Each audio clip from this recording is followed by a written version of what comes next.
Hi, I'm Lizzie, and today for my informative speech, I'm going to be talking about celiac disease. But to start, I'd like to introduce you to my audience. I'm Lauren. I'm Robbie. I'm Lucy. I'm Sarah. I'm Josh. At the age of 7, my sister began experiencing many symptoms of celiac disease. Some included fatigue, loss of appetite, and loss of weight, and stomach aches. And another really big one is that she was not growing at the same rate that many people her age were growing. For example, she's just a year younger than my one sister and 2 years younger than me. Meanwhile, she was nearly a foot shorter and extremely thin. It took nearly 2 years to diagnose her with celiac disease, and even longer to completely nourish her back to health. By building a better awareness for celiac disease, I hope that we can hopefully reduce the amount of misdiagnosed and undiagnosed.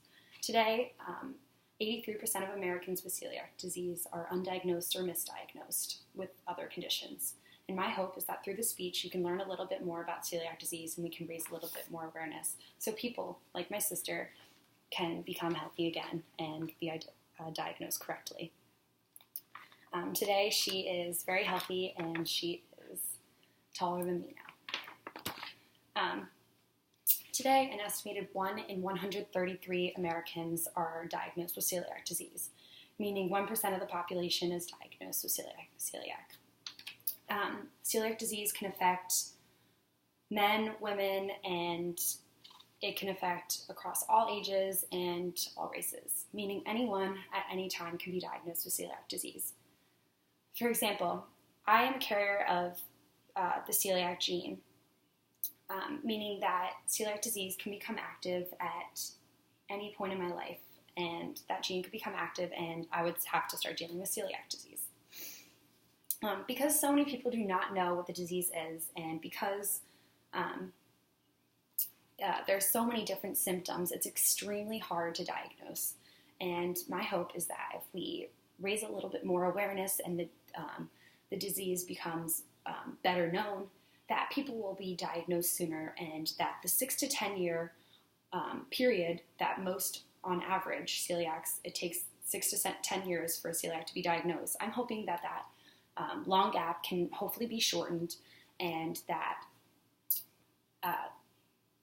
the 83% of Americans that are undiagnosed or misdiagnosed can figure out that they have celiac and be helped.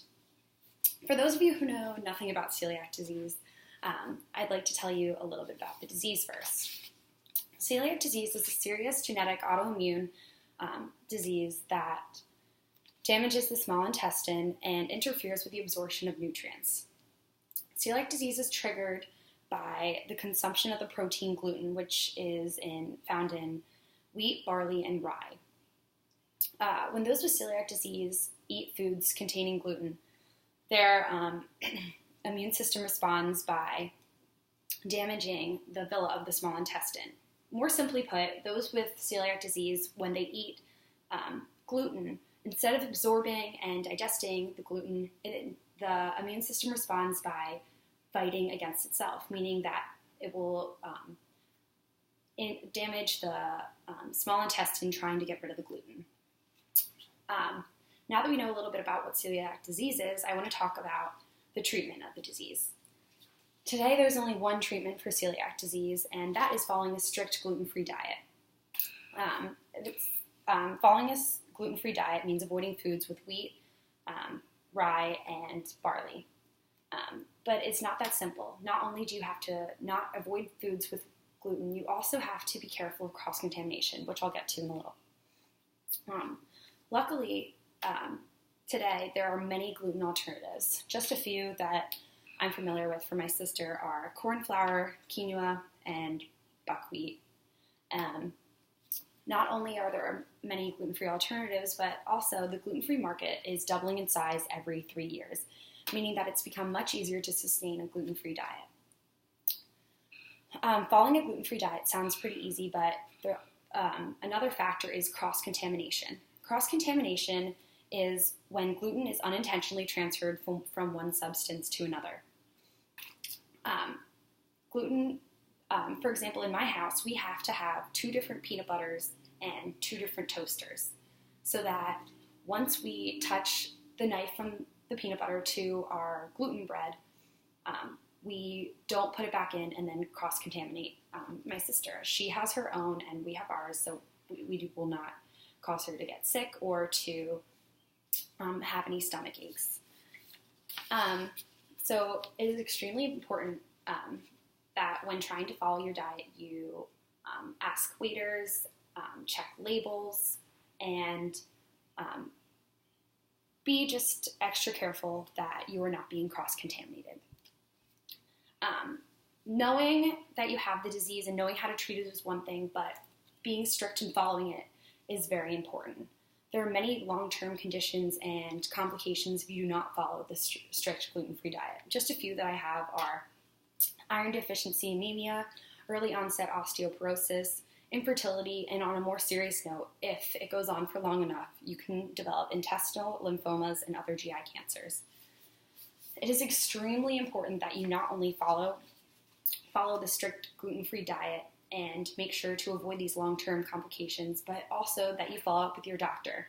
It's suggested that once diagnosed with celiac disease, that you see a dietitian and a nutrition, and that you follow up with your doctor between 3 to 6 months after being diagnosed, just to check that your symptoms are hopefully becoming eliminated and that you're feeling better. It's also said that after a set 12 months on the gluten-free diet that your antibody levels will become back to normal and you will begin restoring your health.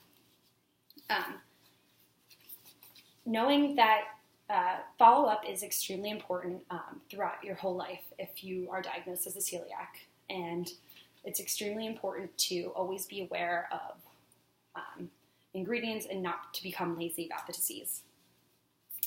Now, with a better understanding of what celiac disease is, what it means to be diagnosed as a celiac, and how to move forward once diagnosed, I feel confident that most, if not all of you, will walk away with a better understanding and awareness of celiac disease. The celiac disease diagnosis rate may reach 50 to 60% by 2019, but this goal will not be achieved unless we all get involved and all work to raise the awareness. Thank you for listening, and I hope that you walk away with a little bit more about celiac today.